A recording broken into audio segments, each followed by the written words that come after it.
ரிஷபம் ராசி. ரிஷபம் ராசிக்கு 2026 டிசம்பர் 5ஆம் தேதி ஏற்படும் ராகு கேது பெயர்ச்சி பலன்களை பொது பலனாக பார்க்கலாம். இந்த ரிஷப ராசிக்கு 3ஆம் இடத்துல ராகு. தைரிய வீரியம், இளைய சகோதரமும், துணிச்சல், சிறுதூர பயணம், கம்யூனிகேஷன், இந்த இடத்துல கேது வர்றது நல்லது. 9ஆம் பாவகம் மகரத்துல ராகு வருது, கடகத்துல கேது. 9ஆம் பாவகம் என்பது தந்தையை குறிக்கக்கூடிய இடம். பாக்கியஸ்தானம், அதிர்ஷ்டம், தொலைதூர பயணம். இந்த இடத்துல ராகு வர்றது ஒரு கலவையான பலனை கொடுக்கும். அப்போ 3-9 ராகு கேது வர்றது நன்மையா, இதுல சில விஷயங்கள்ல கவனமா இருக்கணுமா என்பதை பற்றி இந்த வீடியோல பொது பலனா பார்க்கலாம். இப்ப இந்த ரிஷப ராசிக்கு 11ஆம் பாவகத்துல சனி இருக்கு. அப் டு திருக்கணித பஞ்சாங்கத்தின்படி 2027 ஜூன் மாசம் வரலாம். வாக்கிய பஞ்சாங்கத்தின்படி 2028 பிப்ரவரி மாசம் வரலாம். இந்த சனியோட ஸ்தான பலம் 11ஆம் பாவகத்தில் இருக்கிறது நன்மைதான். இந்த வருஷத்தை பொறுத்த வரலும் 2027 ஜூன் வரலுமே குரு பகவானை பொறுத்த வரலும் கடகத்தில் இருக்கும், அதாவது 3ஆம் பாவகத்தில் இருக்கும். அப்போ குரு கேது சேர்க்கை ஏற்படுது. இந்த விஷயத்தையும் இந்த வீடியோல நம்ம அனலைஸ் பண்ணலாம், எந்த மாதிரியான பலன்களை கொடுக்கும். மொத்தத்துல சில விஷயங்கள்ல எதிர்பார்க்காம வெற்றி அடையும். இதுதான் இந்த ராகு கேது பெயர்ச்சி. எதிர்பாராத வெற்றி. எந்த விஷயத்துல எதிர்பார்க்கிறீங்களோ அதுல தடைகளும் தாமதங்களும் இருக்கும். எதிர்பார்க்காம இருக்கிற விஷயத்துல வெற்றியை ஏற்படுத்தும் இந்த ராகு கேது பெயர்ச்சியால. இதை பத்தி நம்ம டீட்டெயிலா இந்த வீடியோல பார்க்கலாம். வணக்கம், நான் உங்கள் ஆஸ்ட்ரோ பழனிசாமிகள். இந்த சேனலை பொறுத்தவரையிலும் சரியான ஜோதிட தகவல்களும் சரியான கைடன்ஸும் தரக்கூடிய சேனல். நீங்க விருப்பப்பட்டாக சப்ஸ்கிரைப் பண்ணி தொடர்ந்து பாருங்க. இந்த வீடியோ பிடிச்சிருந்தாலையும் லைக் பண்ண மறக்காதீங்க. நண்பர்கள் உறவுகளுக்கு ஷேர் பண்ணுங்க. இப்போ இந்த ராகு கேது பெயர்ச்சி எப்போ ஏற்படுது அப்படின்னா, டிசம்பர் 5ஆம் தேதி 2026 அன்று கடகத்துக்கு கேது பகவானும் மகர ராசிக்கு ராகு பகவானும் வருது. அப் டு 18 மாசம். அப்போ 2028 ஜூன் 23ஆம் தேதி வரலும் இந்த அமைப்பு தான் இருக்கும். 3ஆம் இடத்துல கேது, 9ல ராகு. இந்த ராகு கேதுவால் என்ன பாசிட்டிவான விஷயம் அப்படின்னாக்க, குறிப்பா இந்த உறவுகளோட இருந்து வந்த பகை நீங்கும். இந்த கேது 4ஆம் பாவகத்துல இருந்ததுனால ஏற்பட்ட அலைச்சல்கள், பயணங்கள், உறவுகளுடன் இருந்து வந்த பகை போன்றவை நீங்கும். அதே போல வேலையில இருக்கக்கூடிய ஒர்க் ப்ரெஷர் குறையும். இதெல்லாம் நன்மை. இந்த 3 விஷயம் பாத்தீங்கன்னா மிகப்பெரிய நன்மை உங்களுக்கு கொடுக்கக்கூடிய விஷயம் தான் இது. ஃபர்ஸ்ட் எடுத்தோடனே பாத்தீங்கன்னா இந்த உறவு சிக்கல்கள் நீங்கும். ஒரே வீட்டுல இருந்தா கூட கணவன் மனைவிக்குள் உறவுகள்ல சில சிக்கல்கள், அல்லது வாழ்க்கை துணைவருடைய உறவுகளால, அல்லது உங்களின் உறவுகளால, இந்த தேர்ட் பர்சனோட என்ட்ரியாலே கணவன் மணி உறவு நிலையில எப்பயும் ஒரு கருத்து வேறுபாடோடு இருந்துட்டு இருக்கும். அல்லது ஏதோ ஒரு வகையில மனக்கசப்புகள் இருந்திருக்கும். கம்யூனிகேஷன் சரியா இல்லை. அந்த கம்யூனிகேஷன் சரியா இல்லாதனாலேயே மிஸ் அண்டர்ஸ்டாண்டிங் நிறைய, அதாவது கணவன் மனைவிக்குள்ள அல்லது உறவுகளுக்குள்ள இந்த உறவு பகை நீங்கும். கடந்த காலத்துல இருந்து வந்த ஒர்க் ப்ரெஷர், ஹார்ட் ஒர்க் பண்ணி அதனால பெனிஃபிட் இல்லை, வேலையில மாற்றம் கிடைக்குமா, இடமாற்றம் ஏற்படுமா, அல்லது புதிய வேலை தேர்னா அதுக்கு போக முடியுமான்னா அதற்கான வாய்ப்புகள் உள்ள காலகட்டம், ஒர்க் ப்ரெஷர் குறையக்கூடிய காலகட்டம். இந்த 3 நன்மைகள் மிகப்பெரிய விஷயத்தை உங்களுக்கு ஏற்படுத்தும். இந்த 3ஆம் இடத்துல இருக்கக்கூடிய கேதுவால தைரியம் கூடும், வீரியம் கூடும், புத்திரபாக்கியம் கிடைக்காதவங்களுக்கு புத்திரபாக்கியம் கிடைக்கும். அந்த வகையில பாசிட்டிவான விஷயம். ஏற்கனவே திட்டமிட்டு செயல்பட்ட விஷயம் தடையா ஒண்ணு இருந்ததை இந்த காலகட்டத்துல துணிந்து இறங்கி செயல்படுத்த போறீங்க. அது வீடு கட்டுறதா இருக்கலாம், அல்லது வீடு வாங்குறதா இருக்கலாம். திருமணம் தடையா இருந்து அந்த திருமணம் நடக்காமையே இருந்து இப்ப வரன் செட் ஆகி இந்த 18 மாசத்துல திருமணம் ஆகிறதுக்கான வாய்ப்புகள் உண்டு. முயற்சிகள் சக்சஸ் ஆகும். உங்க கம்யூனிகேஷனை சரியாக புரிந்து கொள்வார்கள். சிறுதூர பயணங்கள் நிறைய ஏற்படும். அதே போல இந்த சகோதரம், இளைய சகோதரர் வகையில உங்களுக்கு சில மனக்கசப்புகளும் போகும். அதுல கொஞ்சம் கவனமாகவும் இருக்கணும் இந்த கேதுவால. இந்த கேது 3ஆம் பாவகத்தில் இருக்கிறது நன்மைதான்.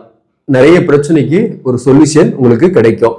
அதே போல 9ல ராகு இருக்கிறதுனால தந்தையின் உடல்நலத்துல கவனம் செலுத்திக்கணும். அல்லது தந்தை வழி உறவுகளால இந்த பூர்வீக சொத்து போன்றவற்றில் சில பிரச்சனைகள் வரும். அதுல நீங்க கொஞ்சம் பொறுமையா செயல்படணும், அல்லது கொஞ்சம் போஸ்ட்போன் பண்ணலாம். வழக்கு இருக்குன்னா கூட கொஞ்சம் போஸ்ட்போன் பண்ணிட்டு போகலாம். வேலை மாறுதல்கள் அல்லது இடமாறுதல் கண்டிப்பா ஏற்படும். சில பேருக்கு கவர்மெண்ட் ஜாப்ல இருக்கிறவங்களுக்கு கூட ஒரு டிரான்ஸ்ஃபர் கிடைக்கும். அது உங்களுக்கு ஃபேவரா கிடைக்கிறது உங்க ஜாதகத்தின் அடிப்படையில் நடக்கக்கூடிய தசாபுக்தி நல்லா இருந்துச்சுன்னா ஓரளவுக்கு ஃபேவராகவே இருக்கும். இல்லைன்னா இன்னும் கூட கொஞ்சம் தூரமா போற மாதிரியான சூழ்நிலை இருக்கும். அதே போல ஒர்க் பண்ணக்கூடியவர்களுக்கு, பிரைவேட் கம்பெனில ஒர்க் பண்ணக்கூடியவர்களுக்கு கூட வேற ஆப்பர்ச்சுனிட்டி கிடைத்து வெளியூர் வெளிநாட்டுக்கு வாய்ப்பு கிடைக்கும். இப்போ ஆன்சைட்டுக்காக ட்ரை பண்ணிட்டுக்கிறீங்கன்னா அதுக்கான சான்சஸ் இந்த காலகட்டத்தில் உண்டு. வெளிநாட்டில் இருக்கிறவங்க கூட பார்த்தீங்கன்னாக்க வேற ஒரு கண்ட்ரிக்கோ அல்லது வேற ஒரு மாநிலத்துக்கோ நீங்க வேலை விஷயமா மாற்றக்கூடிய சூழ்நிலை உங்களுக்கு ஏற்படும். அதே போல இந்த நேரத்துல இந்த ராகு 9ல் இருக்கிறதுனால உங்களுக்கு நிறைய அதிர்ஷ்டமும் கை கொடுக்கும். இந்த பாக்கியஸ்தானத்துல ராகு இருக்கிறதுனால அதை மல்டிப்ளை பண்ணும். அதனால திருமணம் ஆகாதவர்களுக்கு திருமணம் ஆகிறது, புத்திரபாக்கியம் கிடைக்காதவர்களுக்கு புத்திரபாக்கியம் கிடைக்கிறது. ஆனா அந்த பிராப்தம் நம்ம ஜாதகத்தில் இருக்கணும். அந்த பிராப்தம் இருந்தாதான் அதுக்கான அமைப்பு உண்டு. அதாவது புத்திரபாக்கியம் கணவன் மனைவி 2 பேர்ல யாராவது ஒருத்தருக்காவது இருக்குன்னாக்க குறைந்தபட்சம் மெடிக்கல் ட்ரீட்மெண்ட் எடுத்தாவது இந்த காலகட்டத்தில் புத்திரபாக்கியம் கிடைக்கும். அதே போல புதிய உறவுகள் சில பேருக்கு ஏற்படும், சில பேருக்கு நட்பு வகையில ஆதரவுகள் ஏற்படும், நண்பர்கள் வகையில ஆதரவுகள் ஏற்படும், சில கருத்து வேறுபாடுகள் மறையும். குறிப்பா உங்களோட கருத்து வேறுபாடோடு பகைச்சிக்கிட்டு போன சில உறவுகள் அல்லது சில நண்பர்கள் உங்களை தேடி வரலாம், மீண்டும் டைப் ஆகலாம், உங்களுடைய நட்பு ஒரு நெருக்கமாக வரக்கூடிய வாய்ப்புமே உண்டு. அதே சமயத்துல வாழ்க்கை துணைவர் கணவன் மனைவி உறவு நிலை எப்படி இருக்கும்னாக்க பொதுவாகவே பாத்தீங்கன்னாக்க கணவன் மனைவிக்குள்ள ஒரு அந்யோன்யம் தான் இருக்கும். பெரிய அளவுக்கு இந்த ராகு கேதுவால பெரிய அளவுக்கு பிரச்சனை இல்லை. ஆனா வகையில ஒரு மன அழுத்தம், டென்ஷன் உங்களுக்கு இந்த காலகட்டத்திலும் இருக்கும். ஆனா கணவன் மனைவிக்குள்ள ஒரு மனைவி வகையில் உங்களுக்கு சப்போர்ட் இருக்கும். அதே சமயத்துல பிள்ளைகள் வகையில வளர்ந்த பிள்ளைங்களா இருந்தா கருத்து வேறுபாடு, குழந்தைகளாக இருக்காங்கன்னா அவங்களுக்கு சின்ன சின்ன ஹெல்த் இஷ்யூஸ், அதுக்கு கொஞ்சம் செலவு பண்ற மாதிரியான சூழ்நிலைகளும் இருக்கும். மேலும் இந்த 11ஆம் பாவகத்தில் இருக்கக்கூடிய சனி பகவானை பொறுத்தவரையிலும் உங்களுக்கு வாக்கிய பஞ்சாங்கத்தின்படி 2028 பிப்ரவரியில தான் மேஷத்துக்கு வருது. அப்போ அதை தான் நம்ம பலனா எடுத்துக்க முடியும். தெளிவான பலன் அப்பதான் கொடுக்க ஆரம்பிக்கும். அதாவது திருக்கணித பஞ்சாங்கத்தின்படி பெயர்ச்சி என்பது 2027 ஜூன் மாசத்திலே பெயர்ச்சி ஆகுது. இது சனி அந்த மேஷ வீட்டுக்குள்ள என்ட்ரி ஆகிறதுக்காக கேட்டை தொடராருன்னு அர்த்தம். அதே வாக்கிய பஞ்சாங்கத்தின்படி 2028 பிப்ரவரியில தான் அந்த பயிற்சி காலம். அந்த டைம்ல சனி பகவான் மேஷ வீட்லயே உள்ளார போய் உட்கார்ந்துடுறாருன்னு அர்த்தம். அப்போ செட்டில் ஆகக்கூடிய காலகட்டத்துல பலன்கள் நன்மையோ தீமையோ தீவிரமா நமக்கு தெரிய வரும். அப்போ உங்களுக்கு விரய சனி என்பது பாத்தீங்கன்னாக்க 2028 பிப்ரவரியில இருந்து தான் ஸ்டார்ட் ஆகுது. அதனால நீங்க ஒன்றும் பயப்பட வேண்டியதில்லை. 7 சனி எப்போ ஸ்டார்ட் ஆகுதுன்னா 2028 பிப்ரவரியில இருந்தா வாக்கிய பஞ்சாங்கத்தின்படி ஸ்டார்ட் ஆகுது. அதுவும் உங்களுக்கு எந்த மாதிரி செலவுகளை ஏற்படுத்தும்னா இந்த பூர்வீக சொத்துல இருக்கக்கூடிய வில்லங்கம் அல்லது மனைவி வகையில சில பேருக்கு சொத்துக்கள் வகையில வில்லங்கம் இருக்கலாம் அல்லது பிரச்சனை இருக்கலாம் சகோதர வழி உறவுகளால. அந்த சொத்து கிடைக்கிறதுக்கு சான்சஸ் இருக்கு. அதுல வீடு கட்டுறது அல்லது அது வித்து அதுல ஆதாயம் அடைகிறது அல்லது வித்து பணமா கிடைக்கிறது, இந்த மாதிரியான பாசிட்டிவான விஷயமும் தரும். அப்போ 3-9 ராகு கேது இருக்கிறது நன்மைதான்.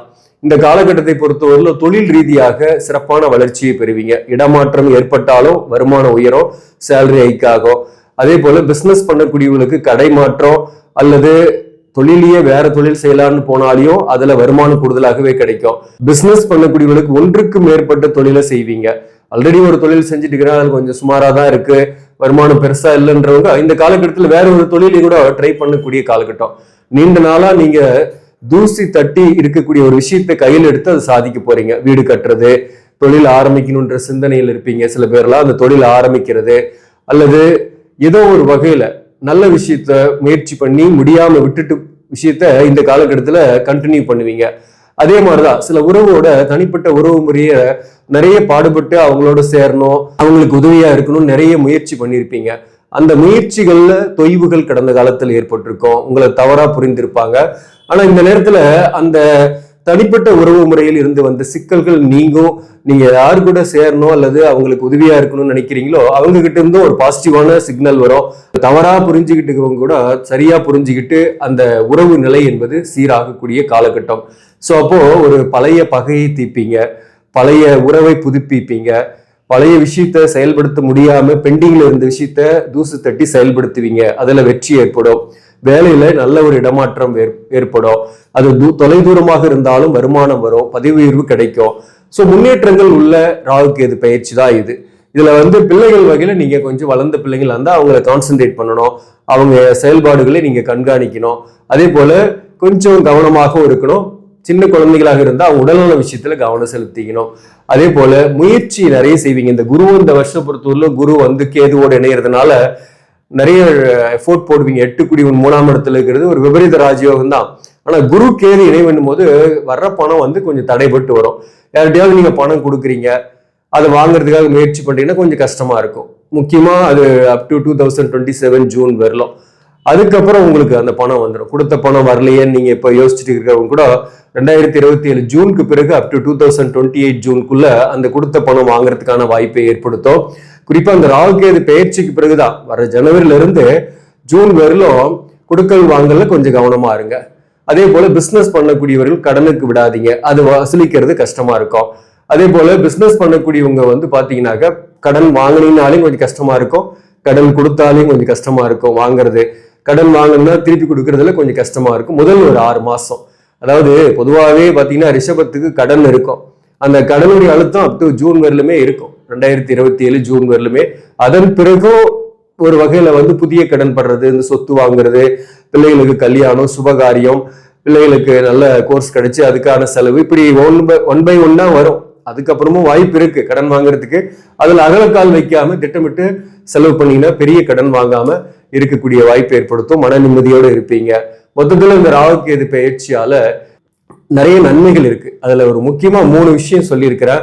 அதை வந்து கண்டிப்பா எதிர்பார்க்கலாம். பிரச்சனை இல்லாம இருப்பீங்க. இந்த ராகுகேது பெயர்ச்சியால நன்மைதான். பொதுவாகவே உங்க ஜனனகால ஜாதகத்துல ராகு வந்து இந்த மகரத்திலையும் இந்த கேது கடகத்திலையும் இருக்கு. நீங்க ரிஷப ராசி அல்லது ரிஷப லக்னமாக இருக்கீங்கன்னா தொழில் ரீதியாக இந்த நேரத்துல மாறுவீங்க. அந்த மாற்றத்துல கொஞ்சம் கவனமாகவும் செயல்படுங்க.